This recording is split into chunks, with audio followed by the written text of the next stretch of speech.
Right, let's jump straight into this explainer because today we are unpacking a massive constitutional stress test. We're looking at a truly fascinating case, Pennington and Summerlee versus the state. This whole thing was kicked off by two convicted fraudsters aiming for what was essentially the ultimate legal Hail Mary. They literally tried to use the transition of an entire nation's legal system to completely erase their own prison sentences. So picture this. The South African Constitutional Court had to navigate this incredibly tricky trap. You've got two guys trying to use brand new constitutional rights to overturn a conviction that happened years before those specific rights even existed. It was a completely desperate legal strategy, right?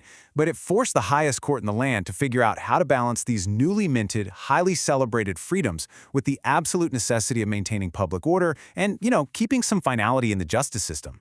And listen, we're talking about massive stakes here. Our appellants, J.D. Pennington and M.E. Summerlee, they weren't just brought in on some minor clerical technicality. No, they were convicted on a staggering 172 counts of fraud back in January 1992. After their trial in the local division of the Supreme Court, Pennington got handed an effective 6 years and Summerlee got 7 years in prison. So you can imagine, their motivation to find literally any possible loophole in the newly formed democratic constitution was through the roof. So, here is the legal gauntlet we're going to run through today. First, the ultimate legal loophole. Second, filling the procedural void. Third, time-traveling constitutional rights. Fourth, does delay equal freedom? And finally, the final verdict. Okay, part 2. Filling the procedural void, or the missing rulebook. So, the very first major hurdle the court hit was this complete procedural vacuum. When the fraudsters tried to appeal directly to the Constitutional Court in 1997, the whole situation was just unprecedented. The new 1996 Constitution allowed for these appeals, sure, but the actual national legislation detailing exactly how to appeal, it literally had not been written yet. The old rules from the interim Constitution didn't apply, and the new rules were still being drafted up by the Department of Justice. So the appellants looked at this big blank space and essentially said, hey, since there's no rule regulating how we appeal, you can't stop us. We have an automatic right to be heard. They really thought this void meant a free pass. But the court wasn't about to let a drafting delay break the entire justice system. Instead, they cleverly exercised their inherent power under Section 173 of the Constitution. Basically, this section says the Constitutional Court can protect and regulate its own process in the interest of justice. So, bypassing the missing legislation entirely, the judges just wrote the rule right on the spot. They decided that to protect the court from an avalanche of frivolous claims, litigants had to first apply for leave to appeal, which basically means you have to ask for permission and actually prove your case has merit before you get anywhere near a full hearing. Moving right along to Part 3, Time-Traveling Constitutional Rights, 1996 Rules for a 1992 Trial. All right, so their next big swing was arguing that their human dignity was impaired and they didn't get a fair trial, demanding they be judged by the rights guaranteed by the 1996 Constitution. But as soon as you look at the timeline, the problem is glaringly obvious. Their trial and conviction happened back in 1992. That is way before either the interim 1993 Constitution or the final 1996 Constitution were even enacted. They literally wanted the court to look at a trial that was perfectly legal under 1992 laws and declare it unfair based on standards that didn't even exist until years later. The court firmly shut this down by citing a key precedent, the Duplessis v. de Klerk case, and leaning into the definition of retroactivity. Essentially, you cannot act as if the law in the past was something that it simply wasn't. You absolutely cannot time travel today's legal rights back to yesterday's completed trials. Think about it. An appeal fundamentally claims the trial court made an error based on the law at that time. You can't accuse a judge of making a mistake just because they failed to apply a constitution that hadn't even been written yet. Which brings us to Part 4. Does delay equal freedom? The 5-year waiting game. So their third trap was pointing out this massive 5-year delay between their criminal trial and their appeal hearing. They claimed this violated their constitutional right to a trial without unreasonable delay.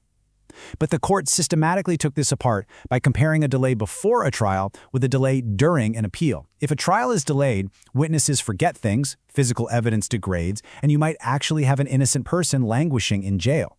But an appellate delay? The evidence is already locked in the written record. Your guilt has already been proven in a court of law. A delay in the appeal process doesn't change the cold, hard facts of the original trial, meaning there's virtually zero risk to the actual outcome of the case.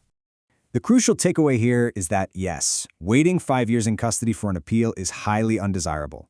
But setting guilty fraudsters free just because the paperwork moves slowly, That is absolutely not the appropriate relief the Constitution intended. The court made it crystal clear, releasing properly convicted criminals on a mere technicality of appellate delay would bring the entire administration of justice into disrepute. It serves zero public interest to let 172 counts of fraud just slide because the appeal queue was backed up. And honestly, as if that wasn't enough, the appellants also demanded a public hearing just to ask for this appeal.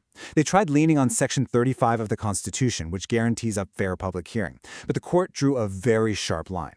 Yes, figuring out if you are actually guilty requires a public trial, but an application for leave to appeal, that's just a procedural step to see if your argument even holds water.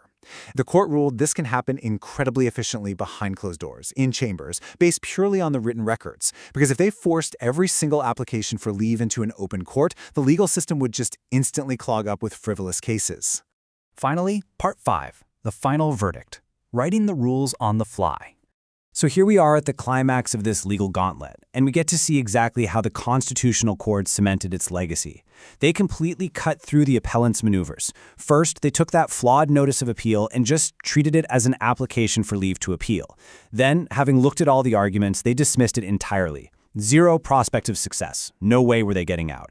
But the real kicker, the court laid down a concrete four-step procedure for all future constitutional appeals. They effectively wrote that missing rulebook themselves, dictating exactly how and when any future litigants have to file their paperwork. This whole explainer really leaves us with a fascinating puzzle to think about. When a nation completely rewrites its foundational laws, obviously there's this huge natural desire to apply those shiny new rights to absolutely everyone instantly. But as this case so perfectly illustrates, doing that retroactively could unravel decades of established, completed justice. It really forces us to ask, how quickly do we actually expect the gears of justice to adapt? And where exactly do we draw that line between a brilliant new era of rights and the finalized chapters of our past?